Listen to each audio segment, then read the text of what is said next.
अब ये next numerical देखते हैं, चैप्टर नंबर 6 ग्रेविटेशन का।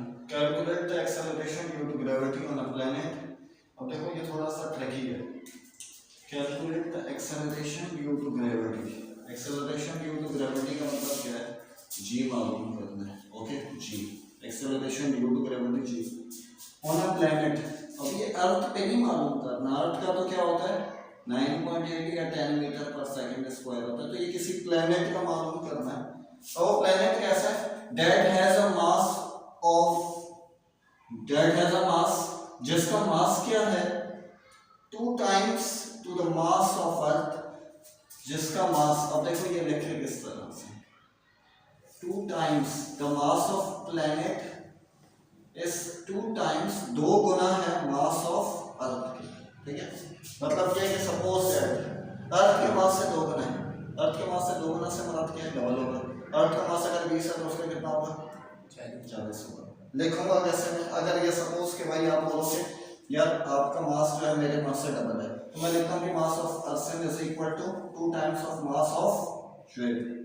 अब मैं यूं क्यों लिख रहा हूँ भाई? इसका मास डबल है तो 2 उसके साथ क्यों लिख रहा हूँ? क्योंकि देखो इसका मास अगर जैसे मैं बताता हूँ कि मेरा मास है 50, तो 2 इससे मल्टीप्लाई होगा तो क्या होगा 100। तो 100 किसका होगा? इसका होगा ना। तो 2 सामने वाले के साथ लिखेंगे, ठीक है, क्योंकि वो उसको डबल कर देगा 2 गुना। ओके, तो इस वजह से वो बोल रहे हैं कि अगर वो जो प्लैनेट है वो डबल है किसके मास से? अर्थ के मास से डबल है, 2 गुना है। तो अर्थ के, मैं इसको मैथमेटिकल वे में ऐसे लिखूंगा कि mass of planet is equal to 2 times of the mass of Earth. Mass of Earth अगर 24 है तो ये क्या हो जाएगा? 224 सा 48 हो जाएगा। तो इसके साथ तो लिखेंगे। इसके बाद वो बोले एंड द रेडियस 1.5 टाइम्स, 1.5 गुना of the radius of earth. तो radius of planet is equal to 1.5, 1.5 गुना मास, रेडियस ऑफ अर्थ होगा। ठीक है, due to gravity Earth, if the acceleration due to gravity on the surface of Earth is 10 metre पर second square, तो g की value क्या है? g of earth की वैल्यू क्या है? 10 मीटर पर सेकेंड, जो हम g पढ़ते हैं 10 मीटर पर second square. Calculate the acceleration due to gravity of planet. शुरू में लिखा हुआ वही फॉर्मूला करना है। सो फॉर्मूला क्या है? g की वैल्यू क्या होती है? g ऑफ अर्थ की क्या होती है? GME upon RE square.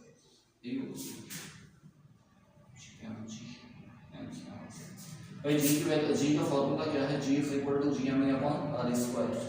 ये किसके लिए? अर्थ के लिए। ठीक है, इसको इक्वेशन नंबर 1 दे देते हैं।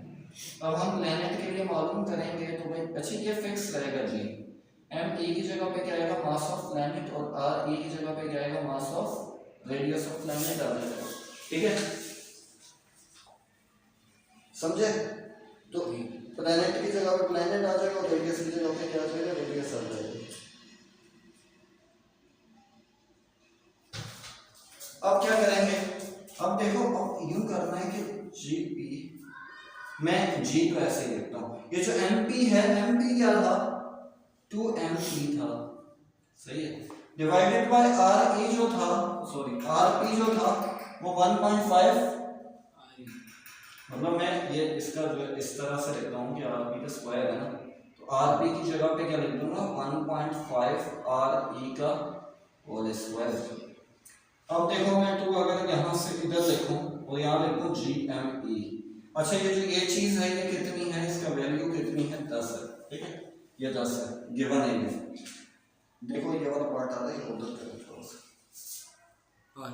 वो वाला पार्ट आएगा फिर पक्का। अब यहाँ पर क्या करते हैं? अब यहाँ पर ये वाला फॉर्मूला लगाते हैं कि a b की पावर n बराबर किसके होता है? a की पावर n b की पावर n। तो ये जो ये 2 है ना पावर 2, इस पर भी है 1.5 का स्क्वायर भी कर देते हैं और आर ई का भी स्क्वायर कर देते हैं। अब इनको मैं थोड़ा इस तरफ करके लिख दूं, अगर जी भी मालूम कर रहा हूँ ना, इसको मैं लिख दूं 2 और नीचे लिख दूं 1.5 का स्क्वायर, और यहाँ लिख दूं मल्टीप्लाई नहीं चल रहा, कुछ चेंज नहीं किया, बस थोड़ा सा इधर उधर करके लिख रहा हूँ आर ई स्क्वायर। अच्छा ये देखो ये क्या बन रहा है, ये तो अपना क्या बना, ये बन गया है क्या 2 डिवाइडेड बाय 1.5 का होल स्क्वायर, ये बन गया है GE।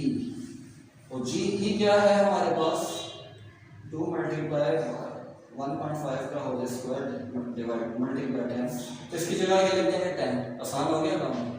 अब ये क्या हो जाएगा 2 10 20 डिवाइडेड बाय 1.5 का होल स्क्वायर, इसको कैलकुलेट करते हैं जाएगा